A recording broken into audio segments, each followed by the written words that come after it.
सर्वात मोठं जर काही या 10 वर्षांमधलं फलित असेल तर ते या सभागृहामध्ये दिसतंय. कारण या सभागृहात आता जर आपण बघितलं तर पर स्क्वेअर इंच बुद्धिमत्ता, प्रतिभा आणि त्यांनी मिळवलेल्या संबंध त्यांच्या कार्यामध्ये समाजासाठी केलेले योगदान याची जर आपण घनता काढली तर आज भारतातल्या कुठल्याही हॉलपेक्षा इकडची पर स्क्वेअर इंच खरं म्हणजे प्रत्येक खुर्चीमध्ये एक विद्यापीठ बसलेलं आहे अशी परिस्थिती आता या सभागृहात आहे. आणि हे मिळवणं फार खूप कठीण असतं आणि 10 वर्षात तेवढं मिळवणं हे तर विलक्षण आहे. अभिजित घोरपड्यांचं एक मला दुसरं वैशिष्ट्य जाणवलं की त्यांचं जे आडनाव आहे ते त्यांनी पूर्ण सार्थ केले. बहुतालाच एवढं घोर पडलाय त्यांना, तेवढं क्वचित कोणाला पडलं असेल. मला आज त्यांनी जे आपल्या समोर व्याख्यान दिलं तर ते विलक्षण असं एक दशकपूर्तीच्या वेळी कसं आदर्श एक वस्तुपाठ होता की अतिशय भावोत्कट अशी कृतज्ञता व्यक्त केली. त्याचबरोबर आपल्या यशापयशाचा लेखाजोखा घेतला. तो घेऊन नुसते थांबले नाही तर त्याचं एक आत्मपरीक्षणही केलं.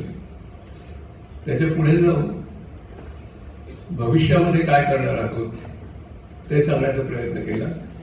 आणि इतकंच नव्हे तर त्याच्यासाठी कसे वचनबद्ध आहोत तेही त्यांनी सांगितलं. तितकं करत असताना त्याचबरोबर सगळ्यांना आपल्यामध्ये सहभागी होण्याचीही त्यांनी एक आवाहन केलं. तर त्या दृष्टीने एक अतिशय उत्कृष्ट अशा प्रकारचं मनोगत ऐकायला मिळालं. त्याच्या आधी गायकवाड सरांनी त्यांच्याकडून जी अपेक्षा व्यक्त केली ती खूप महत्वाची आहे. की म्हणजे आपला देश ज्यावेळी स्वतंत्र झाला त्यावेळेला अनेक महत्वाची अशी भाषणं झालेली आहेत. त्यापैकी पंडित नेहरूंचं एक भाषण होतं की we have to develop this country constitutionally and institutionally. आपण संस्थात्मक संरचनेतून या देशाची उभारणी करायची. त्याच्यामुळे गायकवाड सरांनी जे सांगितलं की संस्थात्मक रचना कशी वाढेल या संस्थेमध्ये आणि व्यक्ती केंद्रित कशी राहणार नाही हे बघितलं पाहिजे. त्या दृष्टीने विनोबांनी लाओत्सेवर एक सुंदर छोटीशी पुस्तिका लिहिली आहे.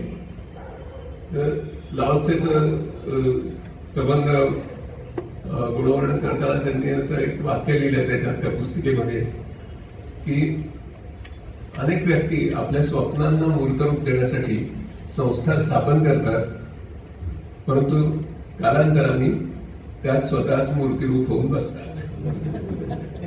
मला अभिजितचं भाषण ऐकताना आणि त्यांचं गेल्या 10 वर्षाचं काम जवळून बघतोय तर अभिजित त्यांच्या सर्व यंग टीमच्या समोर मूर्तिरूप कधीही नाही, ते स्फूर्तिरूप आहे. आणि ते स्फूर्तिरूप जर असेच राहतील तर मग जी गायकवाड सरांनी अपेक्षा व्यक्त केली की 200 वर्ष 300 वर्ष.